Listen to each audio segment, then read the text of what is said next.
Ayan, mukhang tapos na yung niluluto ni Mami. Tingnan nga natin. Ayun, no? Ang ganda ng kulay, oh.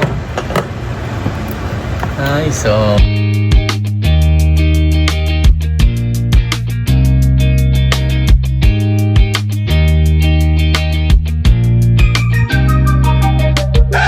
Ayun, good morning.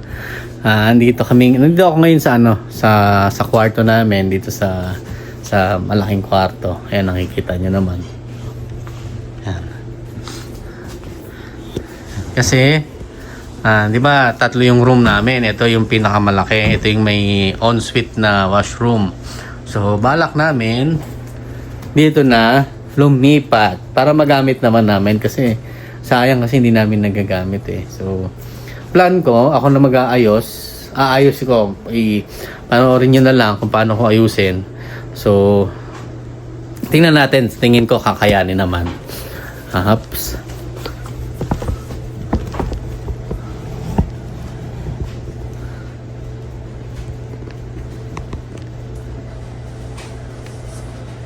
Ayan, nakita niyo yung ayos ng kwarto.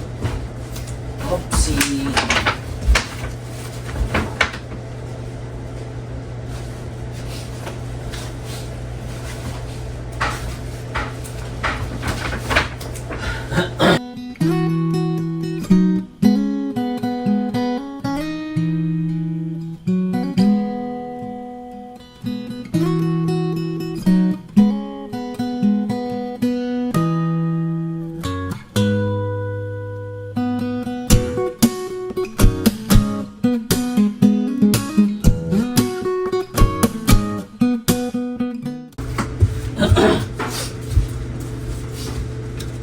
Mamaya na lang, maghahakot muna ako sa kabila. Ito yung room namin. Yan yung luma naming room. Tingnan nyo naman, gaano kaliit. Wala nang galawan. Sinakto lang talaga namin kasi nga, di ba, before, may nag-uupa dun sa malaking rent, sa malaking room. So ngayon wala na. Matagal namang wala na. Kaso nga lang, nasanay na kami dito. Ngayon, wala namang magawa. So, try ko na na dito mag kwarto. Ay, doon kami magkwarto sa malaki. Ayusin ko lang muna.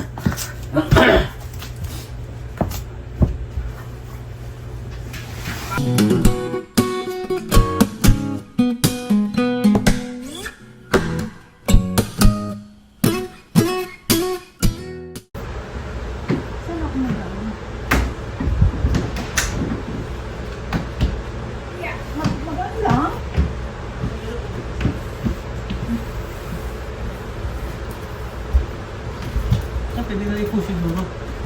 Wag.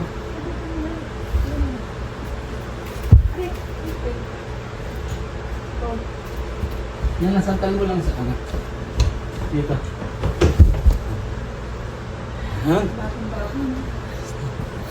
Ayos na. Pakita ko sa inyo itsura ng loob.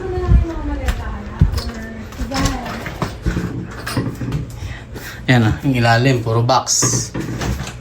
So, kakalasin muna natin to. Siyempre. Si Boy Kalas.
Yan, i-assemble ko na uli. Pagkatapos kong ilipat, i-assemble ko uli.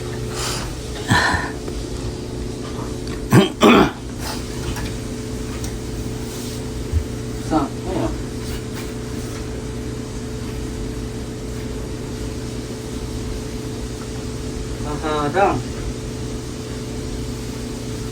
Kami okay lang, nakaharang doon sa bintana. Ha? Nakaharang sa bintana.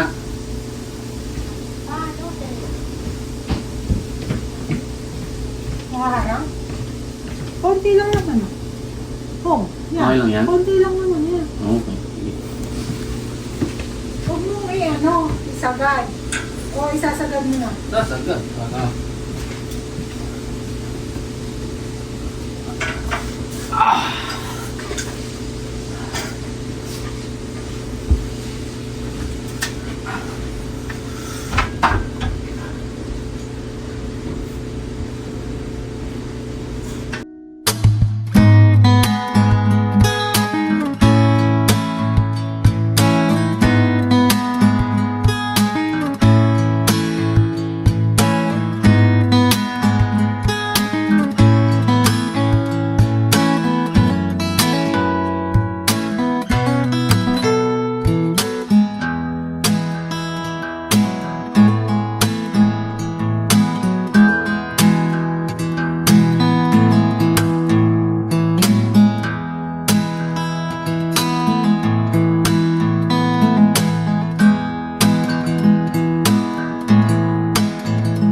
Nice na.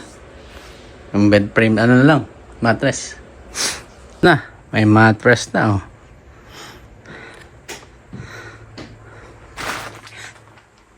Ayan, nakatapos na kami. Ayan oh, natapos ko na pala. Ayan, maayos na, di ba? Okay lang siya. Ayan ang itsura ng kwarto namin. Ayan, din yung closet. Ano naman, naayos naman. Kasi nung nakaraan masikip eh. Ngayon, medyo okay na siya. Diba? Okay na siya. Tapos ito, dito na to. Dito na yan. Kasi yung mga coat minsan hindi na, wala na mapagsabitan. So, ayan, ang washroom okay naman na. Diba? Okay na siya ulit. At least maluwag na yung room namin. Kakapagod mag-ayos. Siyempre natutuwa naman ako. Gusto ko nag-aayos ng kwarto. O kaya basta kahit sa bahay, gusto ko nag-aayos ako naglilinis. Siyempre nagagawa ko yung gusto kong ayos eh. Kaya ayun. Sige. Mamaya na lang. Lunch muna. Kapagod eh. Yun. Good morning sa inyo. Aking mga taga-subaybay. Ito ang inyong Tito Chris Panorth. Yan. Bali, first day namin ngayon. Medyo lumamig na naman, pero hindi naman, wala namang snow. Parang, pero merong maliliit, yung parang mga crush na na snow na hindi naman marami. Pero windy kasi ngayon eh, kaya siguro ang forecast talagang puro, ganun lang windy siya. Tapos malamig. Hopefully mamaya uminit ulit kasi yun na. Dito nagsisimula yung mga yung mga sakit-sakit kasi siyempre 'di ba mainit tapos lalamig. Tapos maaraw na naman mamaya. So parang ngeri. Ganun tatamaan ka ng sipon, ng sakit. Kaya yung iba nagkakasakit eh. Anyway, sige. Happy Monday sa inyong lahat. Peace. Good morning. Second day na naman ha.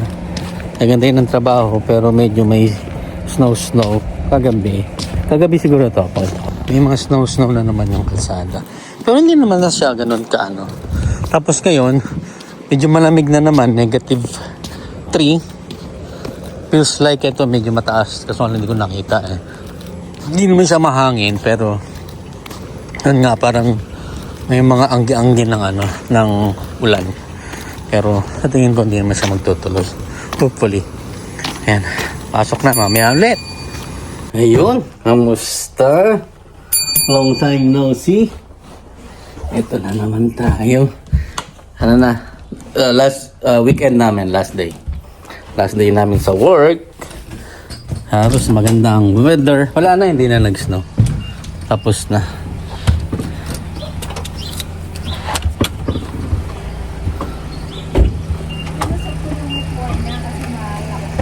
Tapos na yung ano, winter season. Cold, malamig pa rin naman. Hindi yung upuan eh. Ano mo na yung heater?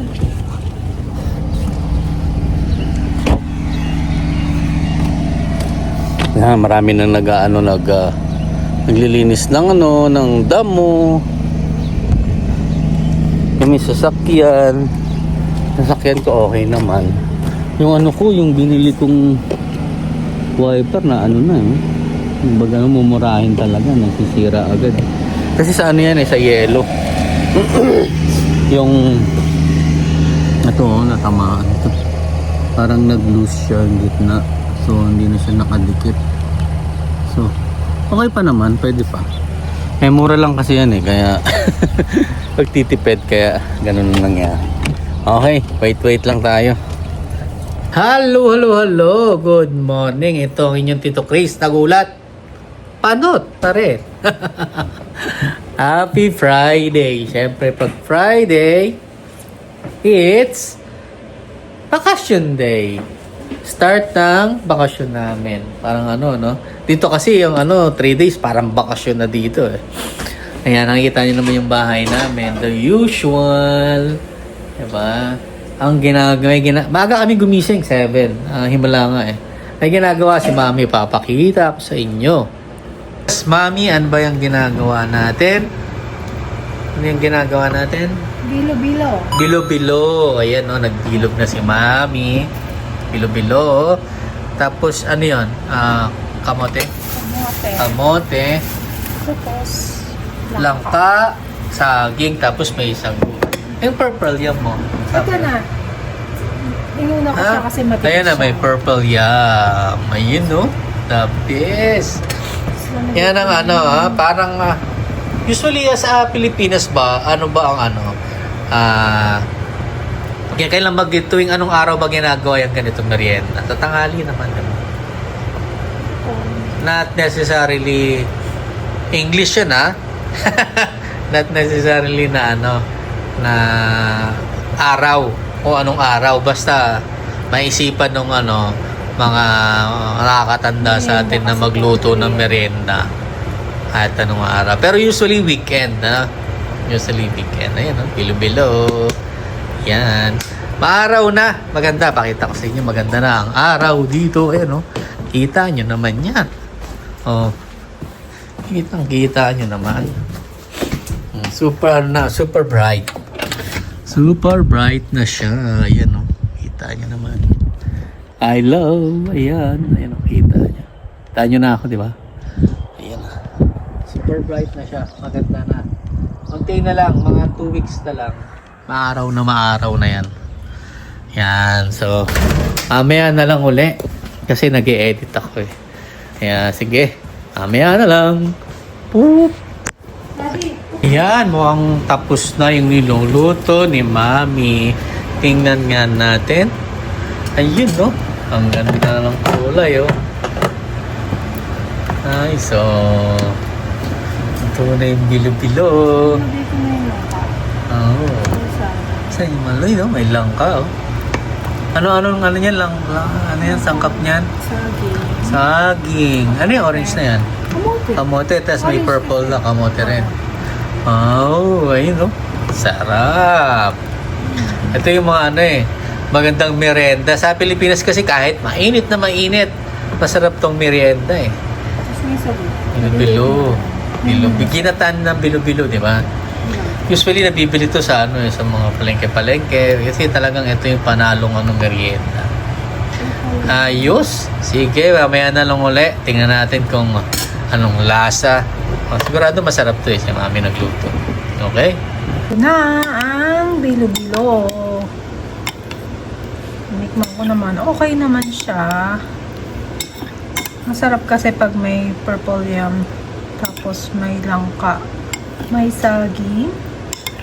Tsaka kamote na orange. Orange ang mga kamote dito. Ayan yung langka, oh. Tara, kain na. So, yun. Luto na naman. Ito na yung merienda namin, no? Ito yung kanina, yung, ano to? Bilo-bilo. Bilo-bilo.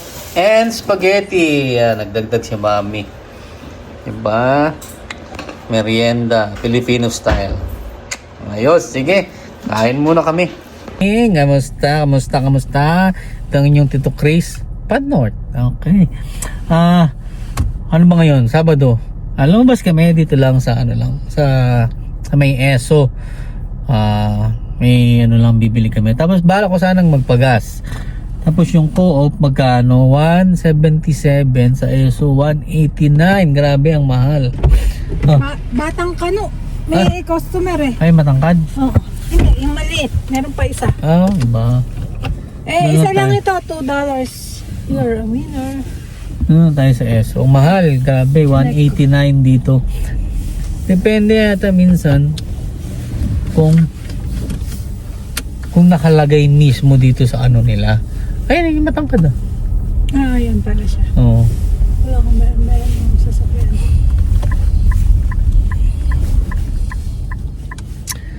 Yan, bari sa co-op na lang kami magpapagas. Ang mahal 170, sayang din yung 10 cents. Sa 10 cents ko, sa 10 liters, may $1 na ako dun, di ba?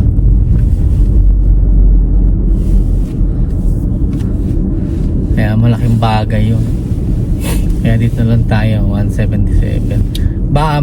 Wala siguro silang delivery. Usually, pag wala silang delivery, mataas talaga sa kanila. Sa kasi nasabi rin mismo nung staff na doon na kayo magkarga kasi mahal sa kanila, kaya yun ang nangyayari. Doon talaga kayo. Doon ako sa malapit para hindi na ako maglalakad na malayo. Yan, gagas muna tayo syempre. Sabon ba ko? Hindi ako. Hindi pa naman, mamaya pag magbabayad pa nun. Tatay ako.